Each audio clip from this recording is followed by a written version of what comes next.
गूंगी बहू अंधी सास। एक परिवार में 5 लोग थे। ओम प्रकाश, उनकी पत्नी सुमित्रा, बहू भावना, बेटा राहुल और एक थी उनकी बेटी प्रियंका। वैसे तो ओम प्रकाश और सुमित्रा के घर में सब कुछ ठीक ठाक था, लेकिन सुमित्रा की एक आदत थी। घर में कुछ भी गलत या सही हो तो वो किसी से कुछ नहीं कहती, और भावना स्वभाव की इतनी सीधी सादी थी कि अगर कोई उसके साथ गलत भी करता तो भी वो उसे कुछ नहीं कह पाती।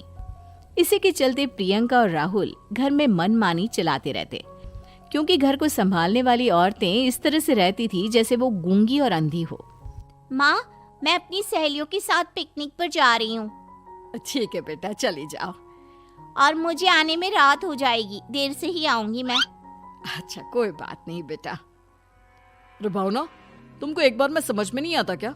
नाश्ते में फिर से पराठे बना के रख दिए। कितनी बार तुमसे कहा है कि मेरे लिए ढंग का नाश्ता बनाया करो। ठीक है जी, आगे से ध्यान रखूंगी। अरे ये बहू से किस तरह से बात कर रहे हो तुम राहुल? अरे तो और क्या करूं पापा, इसको कही बात एक बार में समझ में ही नहीं आती। सुमित्रा, तुम अपने बेटे को समझाती क्यों नहीं?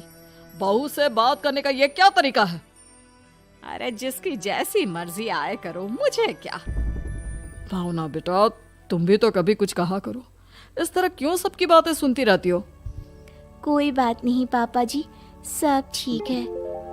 रात को काफी देर तक प्रियंका घर नहीं आती, और जब वापस लौट कर आती है तो एक लड़की के साथ बाइक पर बैठकर। सुमित्रा और भावना दोनों ही प्रियंका को लड़की के साथ देख लेते हैं। आज तो जोर से डांट पड़ने वाली है, लेकिन मैं डर क्यों रही हूँ? माँ तो सब कुछ देखकर भी अंधी बनी रहती है। और रही बात भाभी की, वो किसी को कुछ नहीं बताने वाली।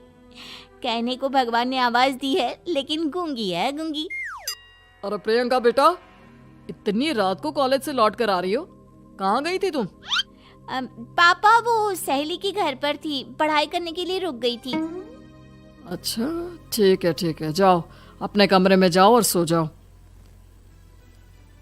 सुमित्रा ने अपनी बेटी को एक लड़की के साथ इतनी रात को आते देखकर भी उससे कुछ नहीं कहा, और भावना ने भी इस बारे में किसी से कोई बात नहीं की।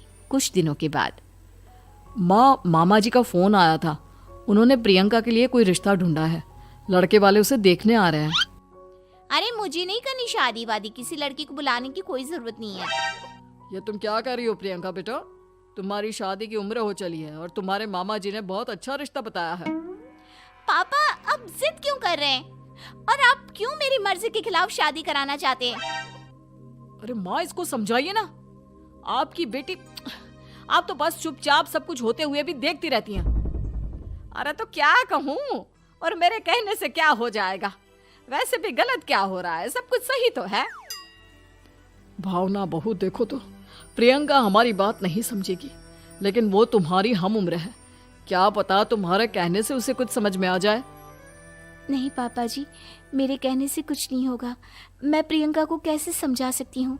वो ननद है मेरी, कहीं मेरी किसी बात का बुरा मान गई तो?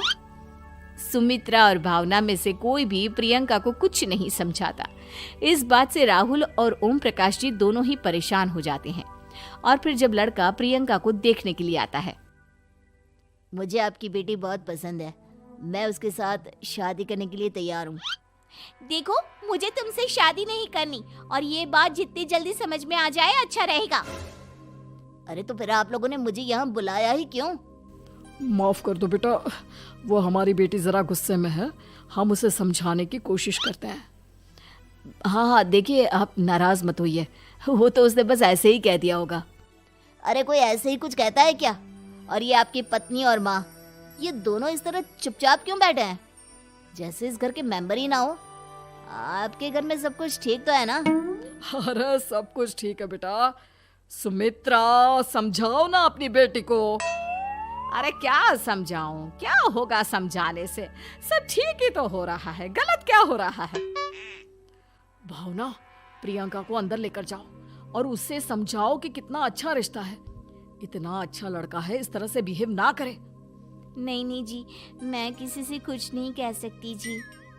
अरे अजीब परिवार है, मुझे तो यहाँ से निकलना पड़ेगा। इस तरह से तो आपकी बेटी की शादी किसी से नहीं हो सकती। जिसके घर की औरतें गूंगी और अंधी बनकर बैठ जाए, उस घर का कुछ नहीं हो सकता। ओम प्रकाश और राहुल सुमित्रा और भावना की हरकतों की वजह से बहुत परेशान हो जाते हैं। एक दिन वो दोनों आपस में बात करते हैं। पापा, समझ में नहीं आता कि भावना और माँ को कैसे समझाया जाए। सही कहते हो बेटा, तुम और मैं काम के सिलसिले में सारा दिन घर के बाहर रहते हैं और घर की दोनों औरतें जिन्हें सारा घर संभालना चाहिए गूंगी और अंधी बनकर बैठी हैं। पापा आप ही बताइए इसका क्या उपाय है। मेरी तो कुछ समझ में नहीं आता बेटा, लेकिन हमें कुछ तो करना पड़ेगा क्योंकि इन सब की वजह से प्रियंका बहुत ज्यादा बिगड़ती जा रही है। तुमने देखा उसे किस तरह से बिहेव किया था। अरे लेकिन पापा हम करेंगे क्या? हमें एक नाटक करना होगा। कुछ दिनों के लिए हम भी गूंगे और बहरे बन जाते हैं, उसके बाद इन दोनों औरतों को अकल आएगी। हाँ पापा, शायद आपकी बात ठीक है। हम दोनों हर बार बात को संभाल लेते हैं और इसी वजह से माँ और भावना कुछ भी करने की कोशिश ही नहीं करते। और फिर अगले दिन, भावना, नाश्ते में क्या बनाया है? जी पराठे बनाए हैं। मेरे लिए पोहा बना दो। अच्छा जी ठीक है, अभी बना देती हूँ जी। बहू, नाश्ते में क्या बनाया है? पापा जी पराठे हैं और पोहे बन रहे हैं। अरे बहू, मुझे तो उपमा खाने का मन था, मेरे लिए उपमा बना दो। ठीक है पापा जी, अभी बना देती हूँ। भाभी जल्दी से जरा मेरा कॉलेज का टिफिन तो पैक कर देना। और सुनो, मुझे ना भिंडी की सब्जी खाने का मन है। सुमित्रा चुपचाप बैठी बैठी सब कुछ देख रही थी। उसने किसी से कुछ भी नहीं कहा और ये देखकर भावना को मन ही मन गुस्सा आ रहा था, लेकिन वो किसी से कुछ नहीं कह रही थी। उसे लग रहा था कि ओम प्रकाश जी जो हमेशा उसकी साइड लेते थे वो भी आज चुपचाप बैठे हुए थे। शाम के वक्त प्रियंका अपने बहुत सारे दोस्तों को लेकर घर आती है और उधर दूसरी तरफ से राहुल भी अपने ऑफिस के दोस्तों को लेकर घर आ जाता है। प्रियंका अपने कमरे में तेज म्यूजिक चलाकर डांस करती है और राहुल अपने दोस्तों के साथ बैठकर जोर जोर से हंस रहा था। प्रियंका और राहुल मिलकर पूरे घर को अस्त व्यस्त कर देते हैं, लेकिन भावना उनसे कोई शिकायत नहीं करती और सुमित्रा जी भी चुपचाप बैठी रहती है। लेकिन भावना और सुमित्रा के अंदर का गुस्सा धीरे धीरे बढ़ रहा था। फिर रात को ओम प्रकाश और राहुल एक दूसरे से बातें करते हैं।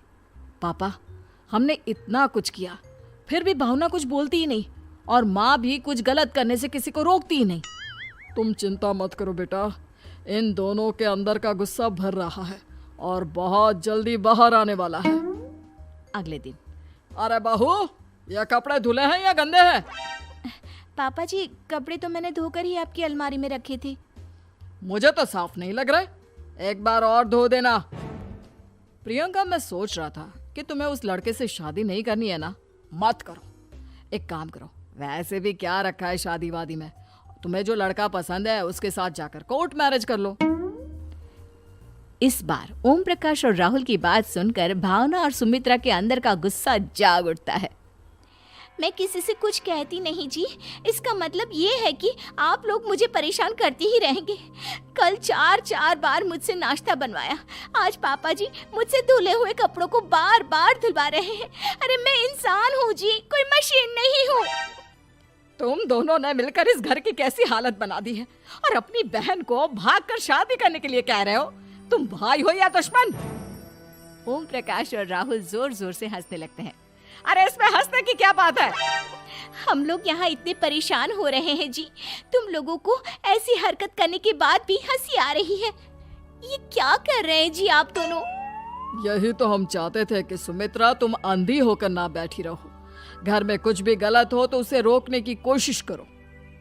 और भावना, तुम अपने साथ हो रहे गलत व्यवहार पर भी कभी मुंह नहीं खोलती। ये सही बात नहीं है। मैं चाहता था कि तुम्हारी भी जुबान खुले, तुम गलत बात का विरोध करो। गूंगी बहू और अंधी सास की ये जोड़ी इस घर में अब नहीं चलेगी।